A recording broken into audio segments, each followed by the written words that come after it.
I'm Audrey, 32 years old, and I was staring at my sister's Instagram post of our family's Thanksgiving table when her husband walked into my law office. Everyone was there except me. Mom's turkey, Dad's famous stuffing, my brother's kids running around. The caption read, "Complete family gathering." My hands trembled as I looked up at James, my sister Caroline's husband, standing in my doorway with tears in his eyes. "Audrey, I need a divorce lawyer," he said. "And I need you to know why they really didn't invite you." Before we dive into what happened next, I'd love to know where you're watching from today. Are you spending time with family this holiday season, or, like me, finding your own way? Please hit that like button if you've ever felt excluded from family gatherings, and don't forget to subscribe for more real-life stories. Trust me, what James revealed about my sister Caroline will shock you as much as it shocked me.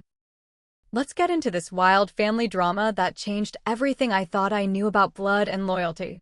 Looking back now, I realize the signs were always there, hidden behind fake smiles and hollow excuses. But let me paint you a picture of who I was before that fateful day in my office. I worked as a senior associate at Hartman & Associates, one of the most prestigious law firms in Chicago. My corner office on the 40th floor had a view that still took my breath away every morning. I'd worked 80-hour weeks for 7 years to earn that view, to prove that the middle child could make something of herself. My apartment in the Gold Coast wasn't just beautiful, it was my sanctuary. Floor-to-ceiling windows, exposed brick walls, and a kitchen where I actually cooked when I wasn't buried in case files. I'd bought it myself, no family money, no cosigner, just pure determination and too many missed social events. But success, I learned, can be the greatest sin in a family that thrives on hierarchy. Let me introduce you to the cast of characters in this family drama. My parents, Harold and Dorothy, were the epitome of traditional Midwest values.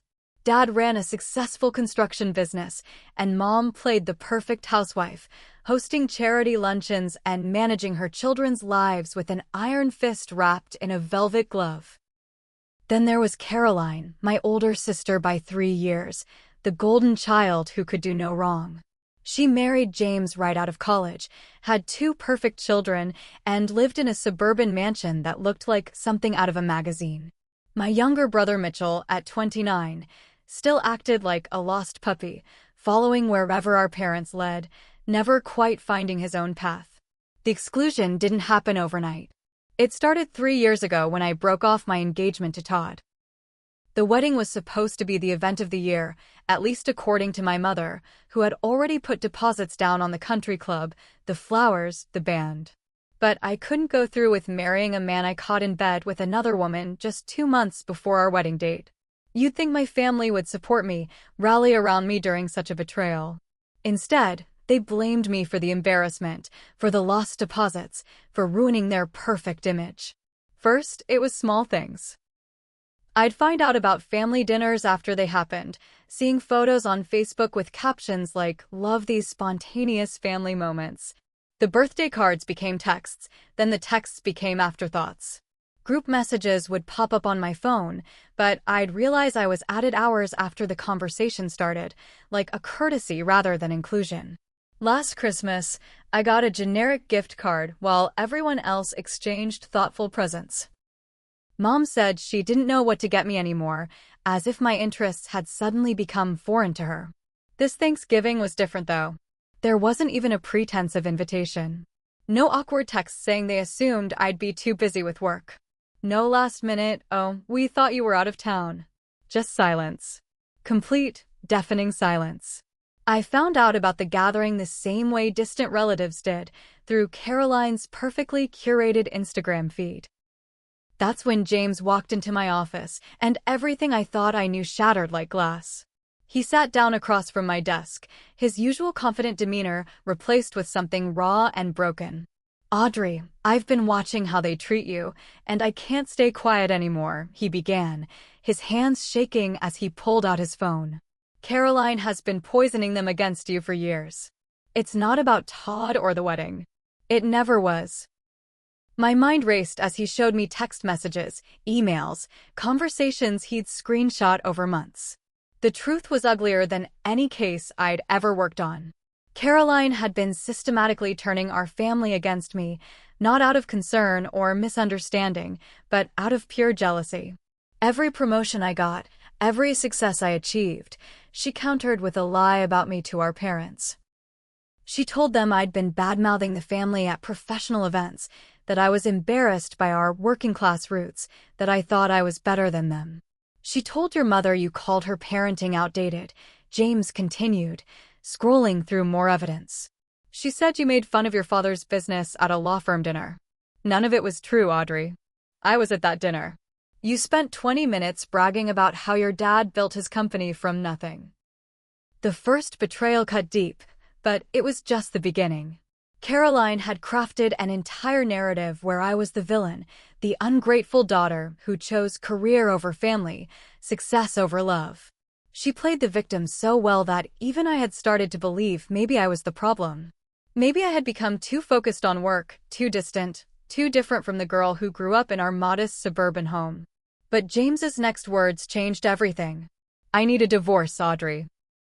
And I need your help. Because what Caroline has done to you is just the tip of the iceberg. She's been having an affair, stealing money meant for our kids' college funds, and the man she's seeing, you need to know who he is. He paused, meeting my eyes with a mixture of anger and pain. It's Blake Morrison, her personal trainer. The same Blake Morrison who has a criminal record she doesn't know about. The weight of James's confession hung in the air between us like a physical presence.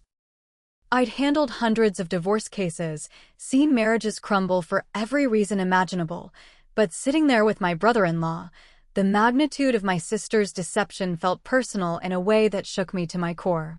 James pulled out a folder thick with bank statements, photographs, and printed text messages.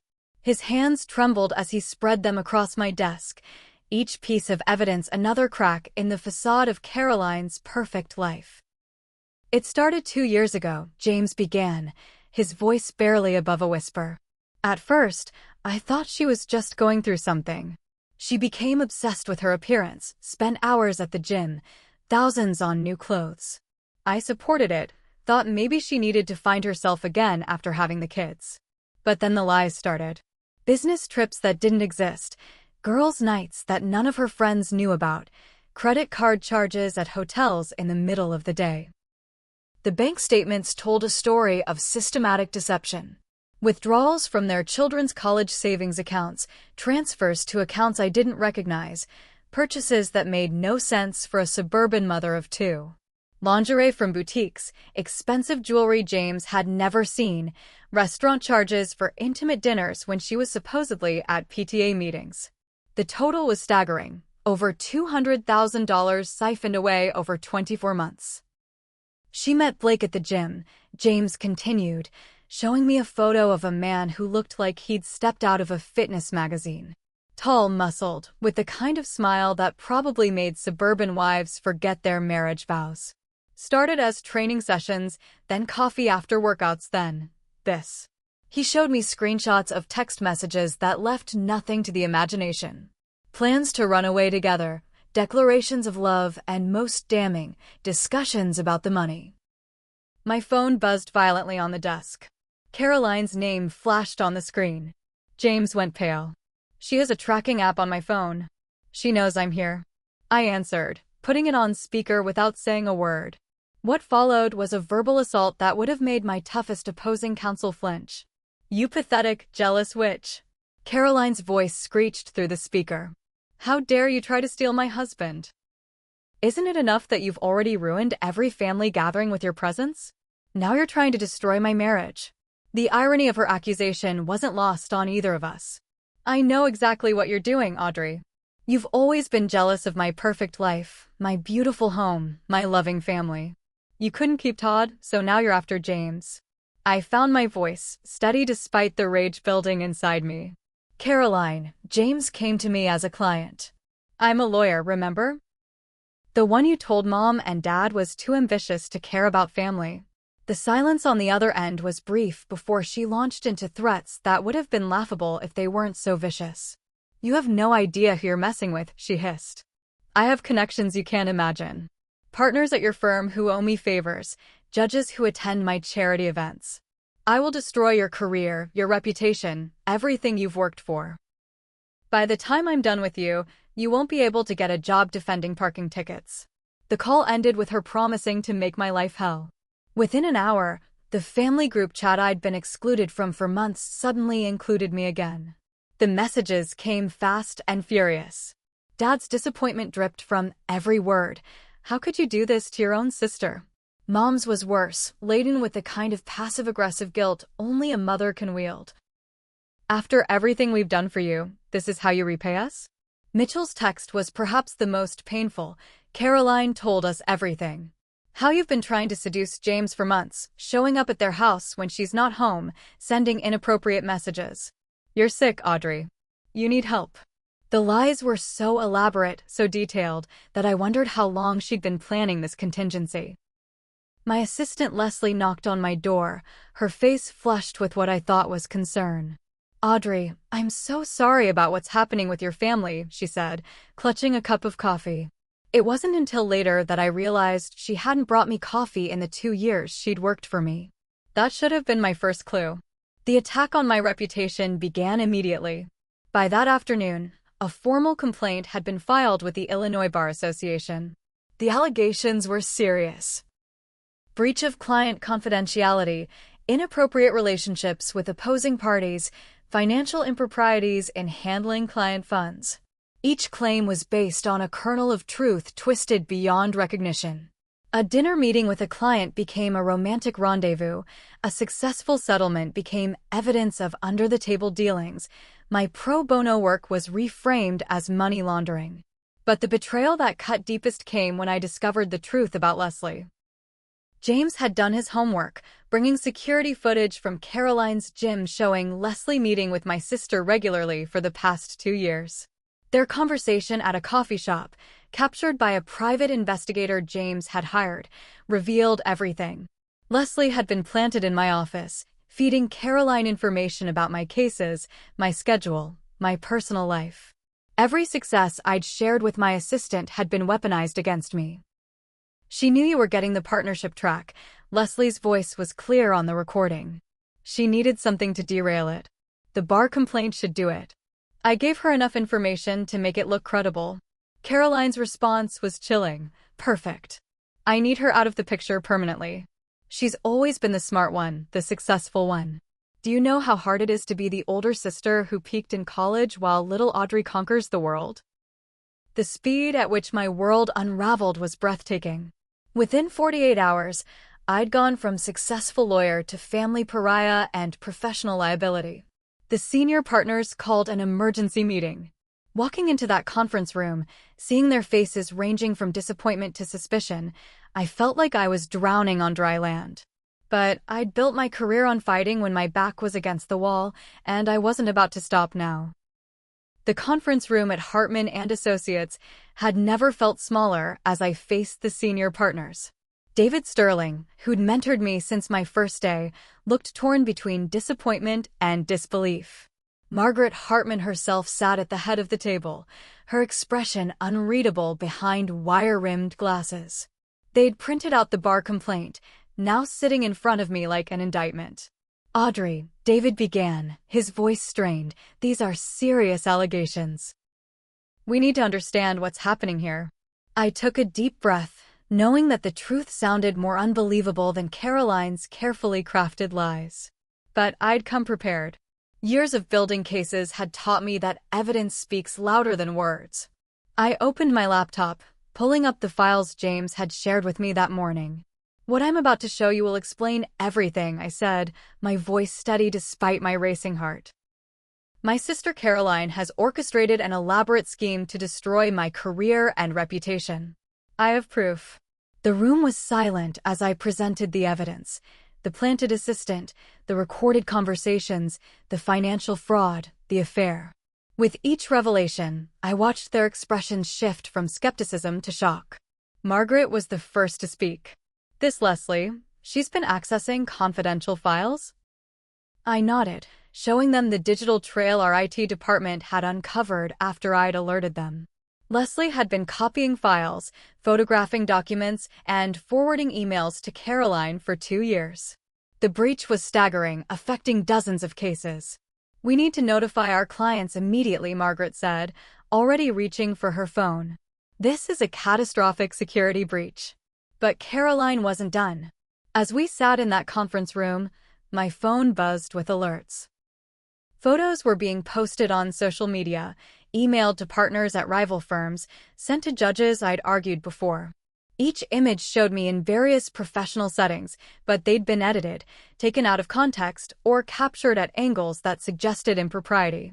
A business lunch with a recently divorced client looked intimate. A celebration hug after winning a case appeared romantic. Even a photo of me leaving the office late at night with a male colleague was twisted into something salacious. The private investigator Caroline had hired was thorough. I had to give her that. But in her eagerness to destroy me, she'd made a crucial mistake. The metadata on the photos revealed they'd been doctored, timestamps altered, contexts removed. Our firm's cybersecurity expert, brought in to assess the damage, confirmed what I suspected. Many of the images had been digitally manipulated. "This is a coordinated attack," David said, his protective instincts finally overriding his initial doubts. "We need to go on the offensive." That's when I revealed the most damning evidence James had provided. In her arrogance, Caroline had used her work email to coordinate with Blake, assuming no one would ever check the communications of a suburban charity organizer. The emails painted a picture of criminal conspiracy that went far beyond marital infidelity. Caroline and Blake had been planning to disappear with the stolen money, but not before ensuring I was professionally and personally destroyed. "Can't have super lawyer sister coming after us," one email read. "Need her disbarred and discredited first." They'd even discussed hiring someone to plant drugs in my car, though thankfully that plan had been deemed too risky. But the real bombshell came when I ran a background check on Blake Morrison. Caroline, in her infatuation, had never bothered to look beyond his perfect abs and charming smile. Blake Morrison, real name Blake Moretti, had a criminal record that would make a mob lawyer blush. Fraud, embezzlement, identity theft, and most concerning, a history of targeting wealthy married women. He was currently wanted in 2 states for parole violations. "Your sister is not having an affair," Margaret said quietly, studying the records. "She's being conned by a professional criminal." The room fell silent as the implications sank in. Caroline, in her jealousy and hatred of me, had fallen victim to exactly the kind of predator I'd built my career protecting clients from. Mitchell's betrayal came to light next. Financial records showed regular transfers from Caroline to our brother, always just under the amount that would trigger reporting requirements. James had found the connection: Mitchell's gambling debts. He'd fallen deep into online sports betting, owing money to some very unforgiving people. Caroline had been paying his debts for over a year, buying his loyalty and his participation in her campaign against me. The text messages between them were heartbreaking. Mitchell knew the allegations against me were false, admitted as much in writing, but Caroline's money was keeping him alive. "I'm sorry, Car, but I can't lie about Audrey anymore. She doesn't deserve this," one message read. Caroline's response was cold. "Do you want Big Tony to know your payment is late? Because I can stop covering for you anytime." The investigation revealed layer upon layer of deception. Caroline had been embezzling from our father's construction business, where she did the books, using her position of trust to fund her lifestyle and Blake's expensive tastes. She'd created false vendor accounts, inflated invoices, and skimmed from legitimate transactions. The total was approaching $500,000. Just when I thought we'd uncovered everything, James dropped the final bombshell. He'd hired a forensic accountant to trace the money, and what they found connected to a case I'd worked on 2 years ago. Blake Morrison wasn't just any criminal. He was connected to a money laundering ring I'd helped prosecute. His interest in Caroline wasn't random. He knew exactly who her sister was, knew I'd been instrumental in putting his associates away. "This isn't just about jealousy," I told the partners, the full picture finally becoming clear. "This is revenge. Blake is using Caroline to get to me, and she's so blinded by her hatred that she can't see she's being played." The near defeat I'd felt walking into that conference room transformed into determination. I'd been playing defense, reacting to attacks, but it was time to go on the offensive. Margaret stood, her decision made. Audrey, you have the full support of this firm. We're going to war. David nodded, already making calls to contacts at the Bar Association. They attacked one of ours based on lies and criminal conspiracy. They're about to learn why Hartman and Associates has never lost a fight that mattered. But even as my professional world stabilized, my phone lit up with a message that made my blood run cold. It was from Caroline, accompanied by a photo of my apartment building. You think you've won? Blake has friends, Audrey. Friends who don't like lawyers who put their people away. Sleep tight, little sister. The emergency family meeting was called for the following Sunday at my parents' house, the same house where I'd grown up, learned to ride a bike in the driveway, and hadn't been invited to for Thanksgiving. James had insisted on arranging it, using his leverage as the father of their grandchildren to ensure everyone would be there. I arrived early, my hands steady despite the storm brewing inside me. I wasn't coming as the defensive daughter anymore. I was coming as a prosecutor with evidence that would shatter their carefully constructed delusions. The living room looked exactly as it had my entire life. Mom's collection of family photos covering every surface, Dad's recliner positioned perfectly toward the television, the same floral curtains she'd insisted were timeless. But the warmth I'd once felt in this space had been replaced by a cold professionalism. I was here to present a case, not beg for acceptance. My parents sat stiffly on the couch, my mother clutching my father's hand as if preparing for bad news. Mitchell slouched in the corner, unable to meet my eyes. The gray complexion and nervous fidgeting told me his gambling problem had gotten worse. I felt a flash of sympathy before remembering how readily he'd thrown me under the bus for Caroline's money. James arrived next, looking haggard but determined. He carried a briefcase full of evidence we'd organized together over the past week. The doorbell rang, and Caroline swept in like she owned the place, which in many ways she did. She'd ruled this family through manipulation and emotional terrorism for years. Blake was with her, his presence a deliberate provocation.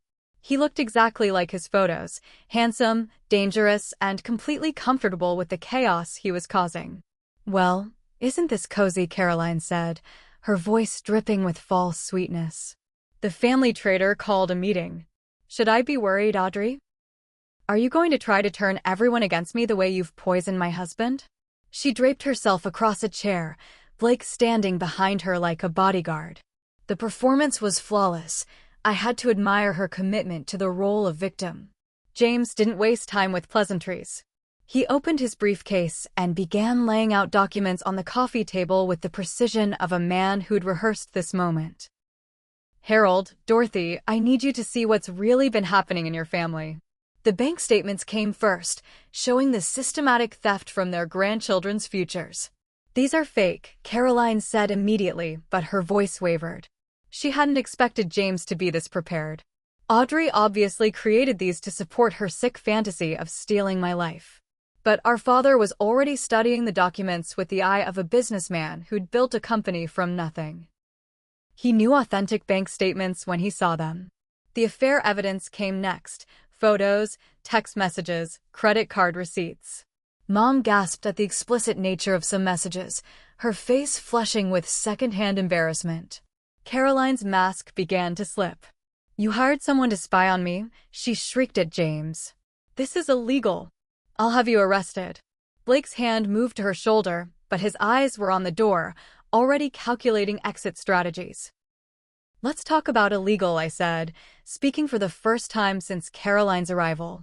I pulled out my laptop, connecting it to their television. "This is security footage from my office building." The screen showed Leslie meeting with Caroline, accepting envelopes of cash. "This is your friend Leslie, who you planted as my assistant, being paid to steal confidential information from my firm." The room erupted. Caroline lunged at me, screaming about lies and jealousy, but Blake held her back. Not out of concern for me, but because he'd spotted something in the evidence pile that made him go pale. Dad had found the embezzlement records from his company, his face darkening as he recognized the fraudulent transactions. "You've been stealing from me?" His voice was quiet, dangerous in a way I'd rarely heard. From the company I built to provide for this family? Caroline's response was to blame me, of course. I'd forced her to do it, she claimed. My success made her feel worthless, so she needed to level the playing field. The mental gymnastics were Olympic level. Mitchell finally spoke up, his voice shaky. I can't do this anymore. He looked at our parents, tears streaming down his face. Caroline's been paying my gambling debts, but only if I helped her lie about Audrey. Everything she told you about Audrey trying to seduce James, about her bad-mouthing the family, about her being too good for us, it was all lies. I have the texts to prove it. The betrayal from Mitchell hurt worse than Caroline's attacks. He'd known the truth and chosen money over family. But what came next was even more devastating. Mom stood slowly, walked to her purse, and pulled out a leather journal I recognized from my childhood. She'd always kept meticulous notes about family events. I knew, she said quietly, not looking at anyone. I've known Caroline was lying for months. The room went silent, even Caroline stopping her protestations. I have dates, times, contradictions in her stories. But I thought if I just kept the peace, if I didn't challenge her, we could all get through this as a family. You knew? I asked, my voice breaking for the first time. You knew she was lying about me, and you still excluded me? You still chose her? Dad looked away, confirming he'd known too. The betrayal was complete. It wasn't just Caroline. My parents had consciously chosen to sacrifice me to maintain their illusion of family harmony. Blake chose that moment to make his move. This is touching and all, but we've got places to be. He pulled Caroline toward the door, but James stepped in front of them. Going somewhere, Blake? Or should I say Blake Moretti? Wanted in Nevada for fraud, Illinois for parole violation? Blake's facade cracked, revealing the dangerous man underneath. The physical confrontation happened fast. Blake shoved James, Caroline screamed and attacked me again, this time connecting with my face before Dad pulled her off. Blood ran from my nose as years of suppressed rage finally erupted. You want to know the truth about your precious Caroline? I shouted, holding a tissue to my face. She didn't just betray me. She betrayed all of you. The wedding she ruined? She seduced Todd.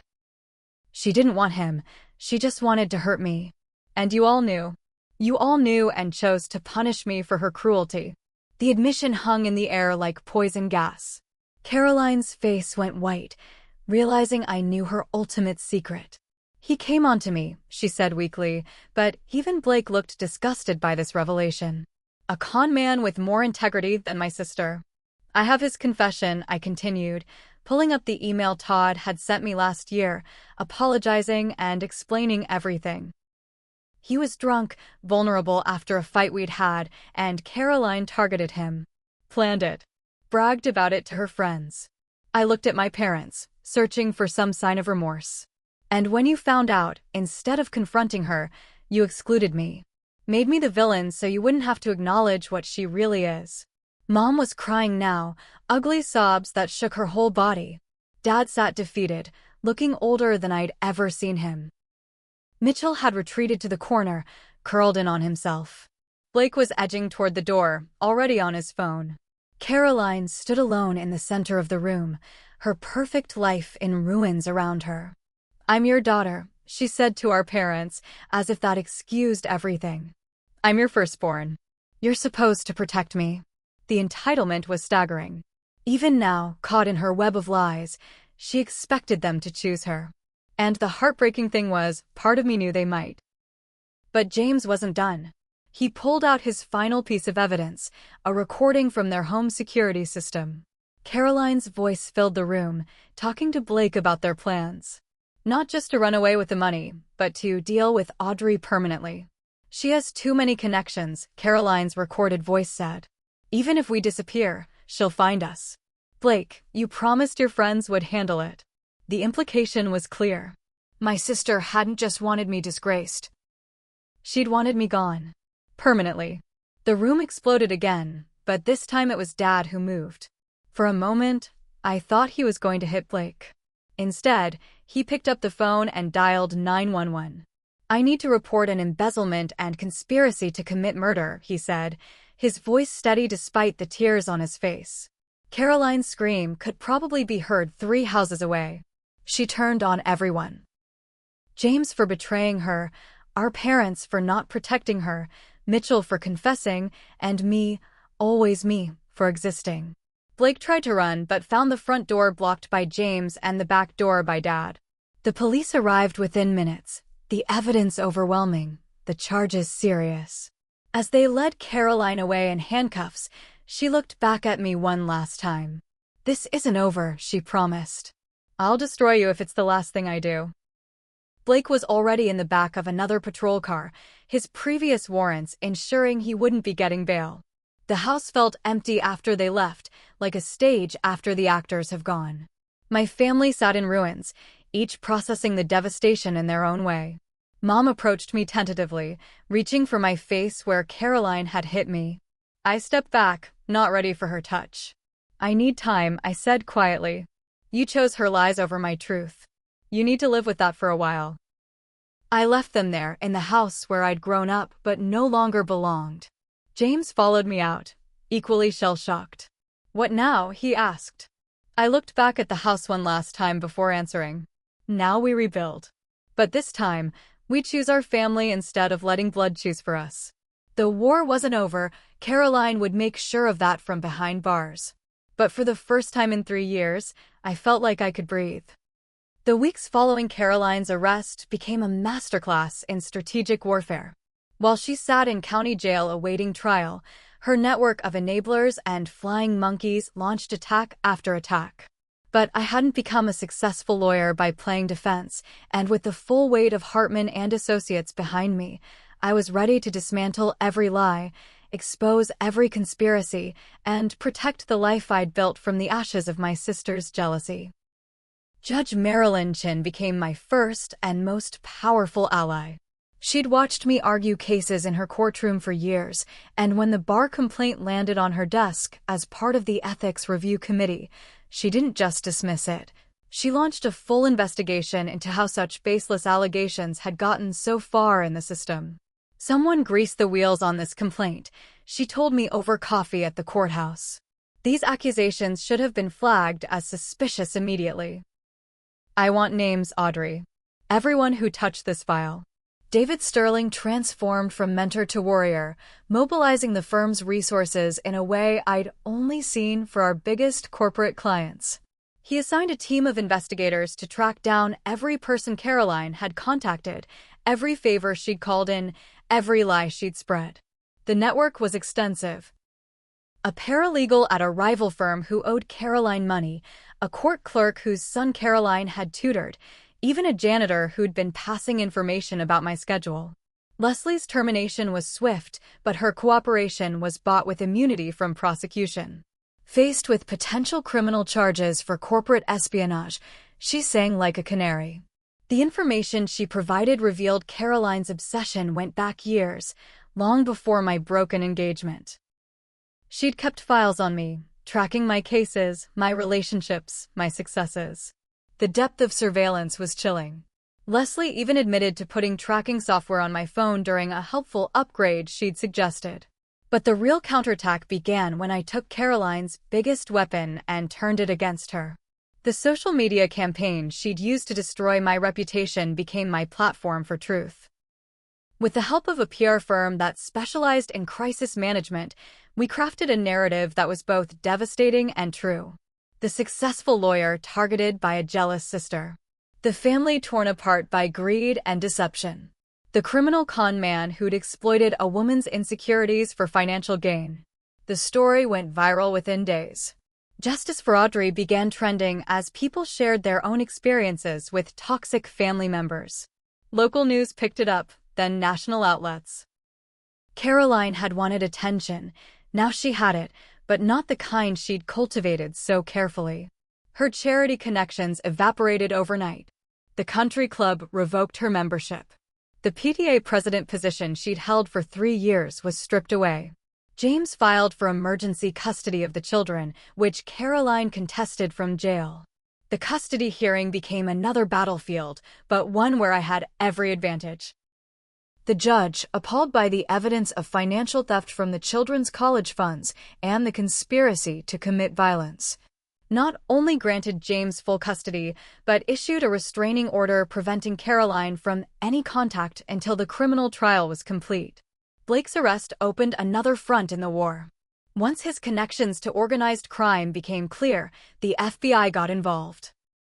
The money laundering case I'd worked on 2 years ago was reopened, with new evidence suggesting Caroline had unknowingly helped Blake move dirty money through her various charity accounts. Her desire to hurt me had made her a perfect patsy for a sophisticated criminal operation. The attack Caroline had promised came through Blake's associates, but not in the way she'd planned. 3 men showed up at my apartment building, but found a security detail waiting for them, courtesy of the firm. The would-be attackers were arrested, and their phones provided a direct link back to Blake and, by extension, Caroline. The conspiracy charges upgraded to conspiracy to commit murder, adding decades to her potential sentence. Mitchell's redemption arc began with rehab. Freed from Caroline's financial manipulation, he finally sought help for his gambling addiction. His testimony to the grand jury was devastating, detailing years of Caroline's manipulations, threats, and bribes. He produced recordings he'd made of their conversations, insurance against her eventual betrayal. His evidence was crucial in establishing the pattern of criminal behavior. The financial investigation revealed the full scope of Caroline's crimes. Beyond the theft from our father's company and her children's funds, she'd been running a sophisticated embezzlement scheme through the charities she managed. Donations meant for childhood cancer research, homeless shelters, and domestic violence survivors had been systematically diverted to fund her lifestyle and Blake's criminal enterprises. The total approached $2 million. Each revelation brought new allies. Donors who'd been defrauded joined civil suits. Other victims of Blake's previous cons came forward. Even Todd, my ex-fiancé, provided a sworn affidavit about Caroline's deliberate seduction and manipulation. The woman who'd spent years crafting a perfect image watched it crumble in real time. The Bar Association didn't just clear me, they opened an investigation into how the complaint had been fast-tracked through their system. 2 board members resigned in disgrace when their connections to Caroline were exposed. The firm didn't just support me, they promoted me to partner, citing my handling of the crisis as evidence of the exact qualities they valued in their leadership. But perhaps the most satisfying counterattack was the most personal. I sued Caroline for defamation, intentional infliction of emotional distress, and conspiracy to commit fraud. The civil suit, separate from her criminal trials, sought damages for the years of lost family relationships, the attempted destruction of my career, and the emotional trauma of her sustained campaign. My attorneys estimated damages in the millions, which would be paid from the assets she'd stolen. Her jailhouse communications, monitored by authorities, revealed her growing desperation. She tried to orchestrate attacks through other inmates, promised money she no longer had for hits on witnesses, and sent letters to our parents begging them to lie for her. Each attempt added charges, extended sentences, and further isolated her from anyone who might have helped. The investigation also revealed something unexpected. I wasn't Caroline's first victim. Former friends came forward with stories of manipulation, theft, and emotional abuse going back to high school. She'd left a trail of destroyed relationships, always playing the victim, always moving on to new targets. I'd simply been the most convenient and long-lasting victim, trapped by family bonds that made escape difficult. As her empire crumbled, Caroline made one last desperate play. She attempted suicide in jail, timing it for maximum media coverage, hoping to garner sympathy and paint herself as the real victim. But even this manipulation failed. The attempt was revealed to be carefully calculated for minimal harm, and psychiatric evaluation confirmed what I'd suspected: narcissistic personality disorder with antisocial features. She wasn't capable of genuine remorse, only rage at being exposed. My parents, forced to confront the monster they'd enabled, began their own journey of accountability. They entered family therapy, trying to understand how they'd been so blind to Caroline's nature and so willing to sacrifice one daughter for another. Their therapist reached out to me, suggesting joint sessions when I was ready. I wasn't, not yet, but the fact that they were trying meant something. The final blow to Caroline's hopes came when Blake flipped on her. Facing life in prison for his various crimes, he made a deal with prosecutors, providing detailed evidence of Caroline's willing participation in his schemes. She hadn't been a naive victim seduced by a con man. She'd been an eager partner who saw an opportunity to fund her lifestyle and destroy her sister simultaneously. The month before her trial, I received a letter from her. Not an apology or explanation, but a promise. "You may have won this round," she wrote, "but I have nothing left to lose. Watch your back, little sister. Prison walls can't hold hatred like mine." I forwarded it to the prosecutors, adding another charge to her growing list. Standing in my office, looking out at the city I'd conquered despite her best efforts, I felt something I hadn't experienced in years: peace. Not complete, not without scars, but genuine peace. The family that had rejected me was broken beyond repair, but from those ashes, I was building something better. A chosen family of colleagues who'd stood by me, friends who'd believed in me, and a future free from the poison of her jealousy. Caroline had promised to destroy me, and in a way, she had. The naive girl who desperately sought her family's approval was gone. In her place stood a woman who understood that blood doesn't make family, loyalty does. And as I prepared for the trial that would finally hold her accountable, I knew that the best revenge wasn't my success. It was my freedom from needing her or anyone else's validation to know my worth. The courthouse steps were slick with November rain as I climbed them one final time for Caroline's sentencing. 6 months had passed since her arrest, 6 months of legal proceedings that had stripped away every pretense and excuse. The woman who'd once ruled our family through manipulation now sat in an orange jumpsuit, her perfect blonde highlights grown out to show dark roots, her designer lifestyle reduced to prison basics. But even diminished, she radiated hatred when her eyes met mine across the courtroom. The trial had been a spectacle.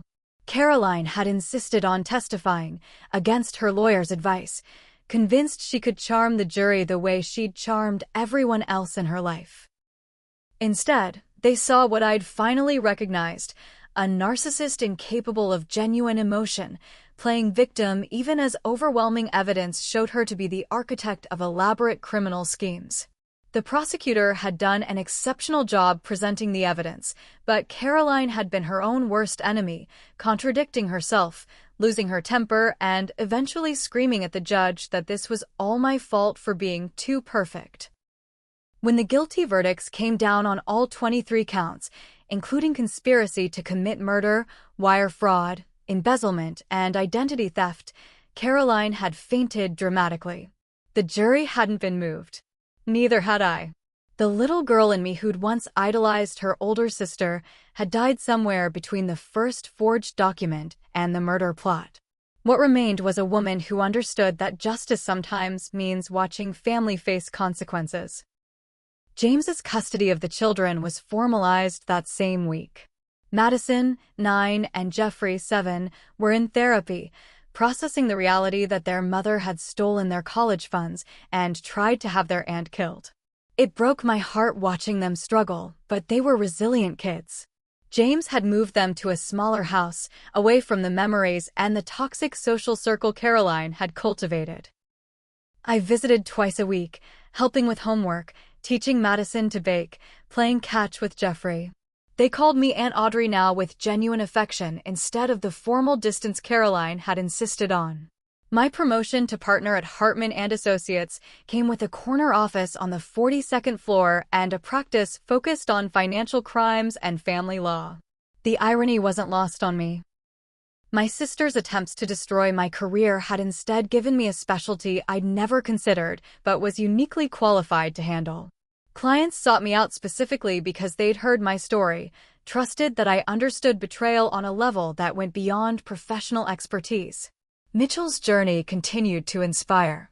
He completed 90 days of inpatient rehabilitation and moved into a sober living facility. The gambling addiction that had nearly destroyed him was being replaced by healthier pursuits. He'd enrolled in community college, studying to become an addiction counselor. Our relationship was slowly rebuilding, one honest conversation at a time. He'd apologized hundreds of times, but more importantly, he was making living amends through his actions. The financial recovery was complex but satisfying. The civil suit against Caroline resulted in a judgment of $4 million to be paid from the assets recovered from her various schemes. The stolen money was returned to its rightful places, the children's college funds restored with interest, Dad's company made whole, the defrauded charities compensated. What remained went to my legal fees and a donation to a foundation supporting victims of family fraud. Blake Morrison, or rather Blake Moretti, received 40 years in federal prison. His testimony against Caroline in exchange for a reduced sentence had backfired when investigators discovered the full extent of his criminal enterprise. The con man who'd thought he was playing my sister had underestimated both of us in very different ways. She'd been a more willing accomplice than he'd anticipated, and I'd been a more formidable opponent than he'd imagined. 6 months of therapy had helped me process the trauma. Dr. Sarah Martinez specialized in family betrayal and complex PTSD. Through our sessions, I'd come to understand that Caroline's hatred had never been about me. I'd simply been a mirror reflecting back everything she felt she lacked. My success highlighted her failures, my independence threatened her control, my integrity exposed her corruption. The sister who'd braided my hair and shared secrets had been replaced by someone consumed by envy long before I'd noticed. The sentencing hearing was packed. Victims of Caroline's charity fraud filled one side of the courtroom while our family occupied a single row on the other. Mom and Dad looked older, smaller somehow, wearing the weight of their enabling like physical chains. They'd written letters to the judge asking for leniency, citing Caroline's role as a mother, but even they couldn't deny the evidence of her crimes. Caroline's statement to the court was a masterpiece of manipulation. She cried prettily, spoke of her children, claimed mental illness, blamed Blake for corrupting her, and yes, blamed me for driving her to desperate measures with my perfect life. The judge, a stern woman who'd seen every manipulation in the book, wasn't moved. She systematically addressed each excuse, pointing out that Caroline had shown no remorse, only rage at being caught. The sentence was harsh but fair, 25 years in federal prison, with possibility of parole after 15. Restitution to all victims, lifetime restraining orders protecting James, the children, and me from any contact. Supervised visitation with her children only if they chose it after turning 18. The gavel came down with finality, and Caroline was led away, but not before she mouthed, "This isn't over," to me one last time. Outside the courthouse, reporters waited with questions I didn't answer. My story had become a cautionary tale about family fraud, featured in true crime podcasts and investigative journalism pieces. I'd turned down book deals and movie offers, wanting to move forward, not profit from the pain.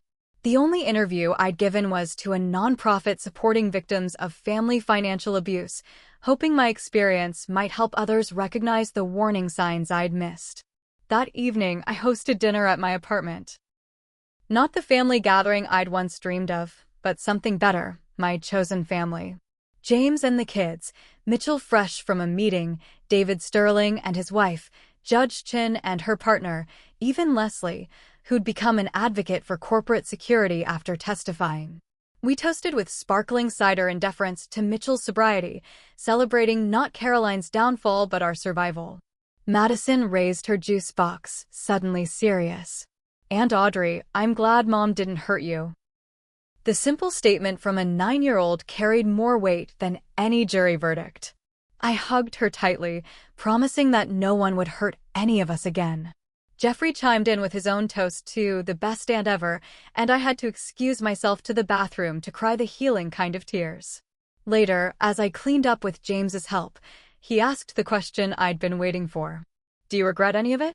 Taking the case? Exposing everything?" I thought about it, drying a plate slowly. I regret that it was necessary, I said finally. I regret the years I spent trying to earn love from people who were incapable of giving it freely. But exposing Caroline? No. She would have escalated until someone was dead, probably me. Sometimes protecting yourself isn't selfish, it's necessary. Mitchell approached as the evening wound down, nervous but determined. I've been thinking, he said. When I finish my counseling degree, I want to start a support group for families dealing with financial manipulation and addiction. Would you help me? The brother who'd betrayed me for gambling money was gone, replaced by someone who understood the devastating intersection of addiction and family exploitation. I agreed immediately, seeing it as another way to transform our trauma into purpose. My phone buzzed with a text from an unknown number. For a moment, my heart raced, remembering Caroline's threats. But it was from my parents' therapist, letting me know they'd like to attempt a joint session whenever I was ready. I wasn't, not yet, but I saved the number. Healing isn't linear, and forgiveness isn't required, but I was learning to leave doors cracked open for possibility. That night, I stood at my window, looking out at the city lights. The view was different from my old office, higher and broader. I could see Lake Michigan in the distance, vast and unchanging despite the storms that crossed its surface.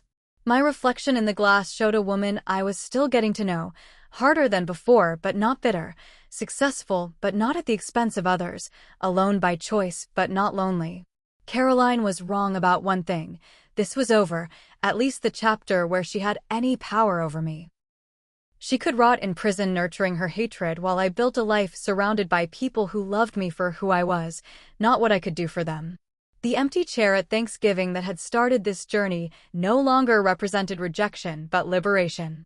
I'd learned that sometimes the best gift a toxic family can give you is the freedom of their absence. The city sparkled below, full of possibility and promise. Tomorrow would bring new cases, new challenges, new opportunities to help people navigate the complex intersection of family and law. But tonight, I was simply Audrey, 32 years old, survivor of a war I never wanted to fight, victorious not because I'd destroyed my enemy, but because I'd refused to let her destroy me. And that, I decided as I turned away from the window, was worth more than all the family dinners in the world. 3 years later, I stood in front of a full-length mirror adjusting my wedding dress, the November sunlight streaming through the windows of the bridal suite. The woman staring back at me bore little resemblance to the one who'd discovered her family's betrayal in a law office. My eyes held wisdom ear.